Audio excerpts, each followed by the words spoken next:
शिवसेनेतल्या ठाकरे गटाचे ठाणे मतदारसंघातील उमेदवार राजन विचारे यांच्या प्रचारासाठी भाईंदर पूर्वच्या नवघर रोड परिसरात जाहीर सभेचं आयोजन करण्यात आलं होतं।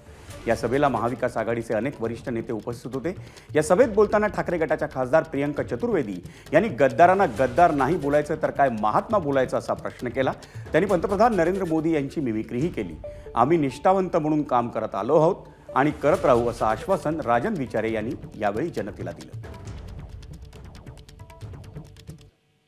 मैंने एक भाषण में कहा और मुझे आज सवेरे से वो वीडियो वायरल हो रहा है और मैं सर खुजा खुजा कर सोच रही हूँ, गद्दारों को गद्दार नहीं कहूँ तो महात्मा कहूँ। आप मुझे बताइए मित्रों, क्या ये सही है? गद्दारों को गद्दार नहीं कहें, ये आपको मंजूर है क्या?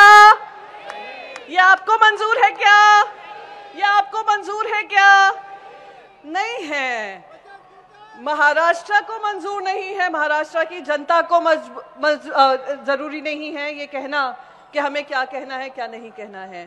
गद्दारों को गद्दार ही कहेंगे।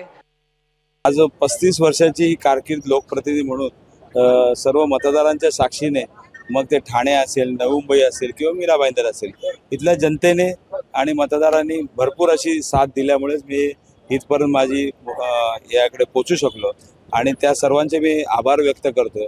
शेवटी हा जागरूक मतदार राजा हा जेव्हा तुमच्या पाठीशी असतो आणि तुम्ही चांगलं काम केलेलं असतं तर नक्कीच मतदार राजा त्या ठिकाणी मोठ्या भरघोस मताने मतदार राजा या ठिकाणी निवडून देईल असा विश्वास या ठिकाणी मी व्यक्त करतो। एबीपी माझा, उघडा डोळे बघा नीट।